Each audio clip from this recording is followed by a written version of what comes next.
Hey everyone, Dave Parker here with Breaking Audio. In today's video, we're going to talk a bit about using Ableton's racks and EQ3 to set yourself up to multi-band process anything.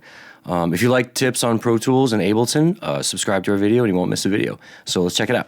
So let's have a look at a plugin I made recently, or an effects rack rather.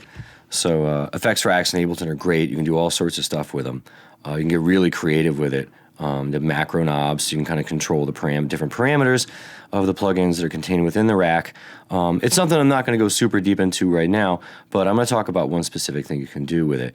Earlier this year, I was playing around with Redux. I was trying to bit reduce something. It sounded like, I was going for a lo-fi thing. It sounded like it needed it, but I was kind of unhappy with the result I was getting because certain frequencies, maybe I got it responding well to the low end, but I had all this really weird inharmonic stuff in the high end, and or maybe whatever, or maybe my low end was getting messed up or whatever. And I thought about it and I was like, you know what, I should really make a multi-band version of this. It'd be great if I can affect only the low to a certain degree, only the mid, and only the high to a certain degree, and customize the sound that way. So what I did is I kind of made a rack here, as you can see, using EQ3 to achieve this, right? So I'm going to kind of go over to a much more stripped down version, and I can kind of show you something that would be really cool for you to make to help you multi-band process with any plugin, really, right? So here's what you do, and you can pre-save this so you can get to it quickly, and that's what we're going to do. So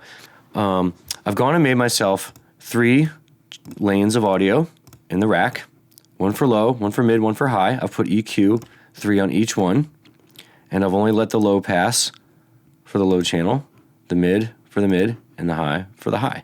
And I didn't actually even tweak the frequencies at which they cross over. I just kind of left them alone for now because I can tweak that later depending on the sound that I'm working on. So basically what I'm set up for at this point is to drop any plugin I have. So let's say, okay, I used Redux in the earlier example. I want to use Overdrive or something, any other plugin I can think of that I might want to try in a multi-band scenario.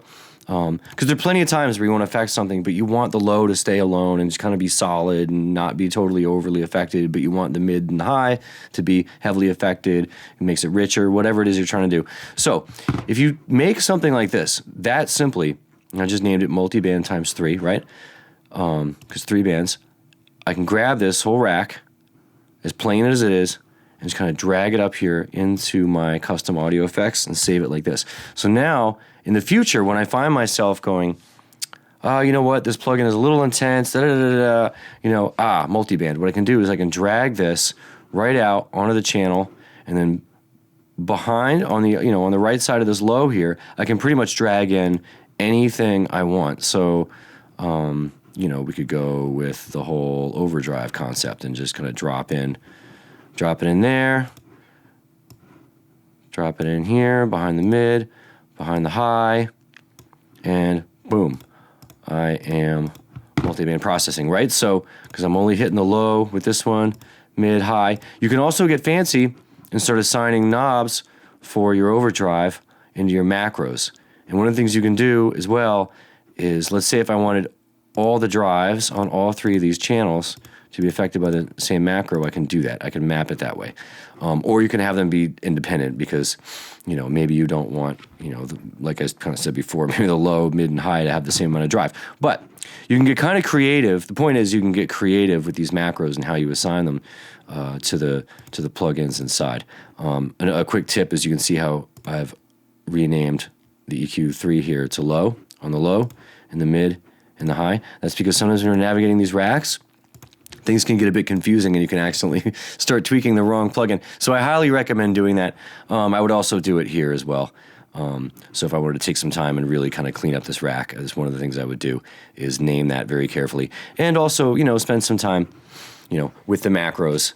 You can also have the macros adjust the levels of your low, mids, and highs if you like. But that's pretty much it. But I would highly recommend creating one of these, just really, really simple. 3-way split. You can also use EQ8 to get a little bit fancier and make a 4-way or 5-way. You have to be a little bit more careful with your crossover points and get them all exact because you don't want anything weird happening with phase because things could get a little bit tricky with that. Go ahead and save it to where you save your custom stuff, and just pop it on a channel whenever you think you might need it. And I found it extremely useful doing this kind of thing. And yeah, anything preset and pre-made and ready to go in my book is like the right thing to do. So yeah, I will see you guys next time. Have a good one.